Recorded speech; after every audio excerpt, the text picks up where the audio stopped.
سلام مسنون اردو جہاں ہم وہاں یوٹیوب چینل پر آپ کا استقبال ہے۔ آج ہم پڑھیں گے UGC نیٹ JRF کی 7ویں اکائی تنقید اور تحقیق۔ تو چلیے شروع کرتے ہیں۔ تاثیراتی تنقید۔ اسپنگارن یاد رکھیں، اسپنگارن یہ تاثیراتی تنقید کے حامی ہیں۔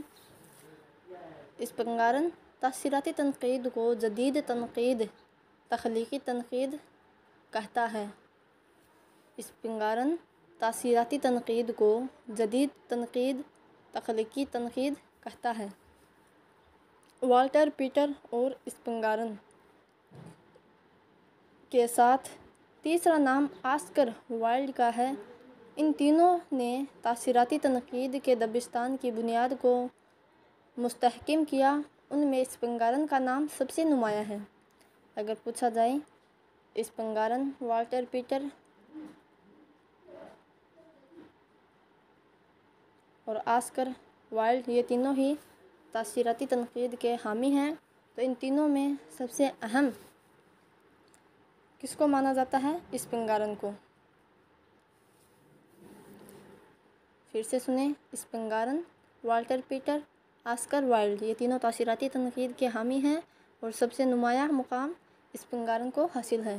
اس کی ٹرک کیسے یاد رکھیں؟ والٹر اسپ آسکر، والٹر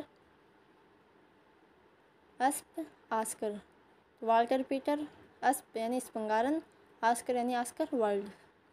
اسپنگارن کہتا ہے شاعری اخلاق کو سدھارنے کا آلہ نہیں، جی کو خوش کرنے کا ذریعہ ہے۔ اسپنگارن کا کیا نظریہ ہے کہ شاعری اخلاق کو سدھارنے کا آلہ یعنی ہتھیار نہیں، جی کو خوش کرنے کا ذریعہ ہے۔ کروچے جدید دور کا ایک بہت بڑا مفکر ہوا ہے۔ کروچے جدید دور کا ایک بہت بڑا مفکر ہوا ہے اور یہ چاروں ہی تاثیراتی تنقید کے حامی ہیں۔ یاد رکھیں، اگر پوچھ لیا ایگزام میں، ایک طرف ان کے نام دے دیں گے اور دوسری طرف تاثیراتی، جمالیاتی ایسی تنقید کا نام دے دیں تو یاد رکھیں تاثیراتی تنقید کے یہ چاروں اسپنگارن، والٹر پیٹر، آسکر وائلڈ اور کروچے۔ اب دیکھیے جمالیاتی تنقید۔ آسبورن کوئی تنقیدی فیصلہ جمالیاتی اقدار پر نظر رکھے بغیر صحیح نہیں ہو سکتا۔ آسبورن کا کہنا ہے کہ کوئی تنقیدی فیصلہ جمالیاتی اقدار پر نظر رکھے بغیر صحیح نہیں ہو سکتا۔ سارتر کا کہنا ہے کہ شاعری کو مصوری، موسیقی اور سنگ تراسی کی صنف میں جگہ دیتا ہے۔ سارتر شاعری کو مصوری، موسیقی اور سنگ تراسی کی صنف میں جگہ دیتا ہے۔ جارج سنتیانا ان کا کہنا ہے کہ اس تنقید کو تنقید ہی نہیں مانتا جو شعر میں حسن کاری کے عمل کو نظر انداز کرے۔ جارج سنتیانا اس تنقید کو تنقید ہی نہیں مانتا جو شعر میں حسن کاری کے عمل کو نظر انداز کرے۔ TS ایلیٹ نے کہا تھا کہ تنقید نہ تو سائنس ہے اور نہ ہی ہو سکتی ہے۔ یہ یاد رکھیں، TS ایلیٹ کا خیال ہے کہ تنقید نہ تو سائنس ہے اور نہ ہی ہو سکتی ہے۔ ارسطو کا کہنا ہے، ارسطو کے اثر سے حسن کا تجسیسی تصور عام ہوا۔ مطلب یہ ہے کہ حسن کی کوئی شکل ہوتی ہے، اسے دیکھا جا سکتا ہے، اسے تصویر میں سمویا جا سکتا ہے۔ یہ ارسطو کا خیال ہے۔ آرنلڈ نے شاعری کے لیے مفکر ہونا ضروری قرار دیا ہے۔ آرنلڈ نے شاعری کے لیے مفکر ہونا ضروری قرار دیا ہے۔ کولرز کے نزدیک الفاظ کی بہترین ترتیب نثر ہے اور بہترین الفاظ کی بہترین ترتیب شعر۔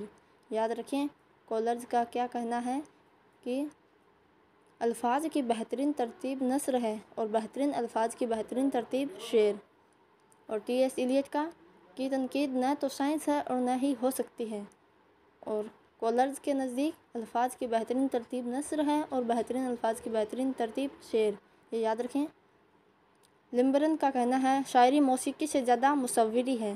لمبرن کا کہنا ہے کہ شاعری موسیقی سے زیادہ مصوری ہے۔ اب ترقی پسند تحریک کے اہم تنقید نگار دیکھیے۔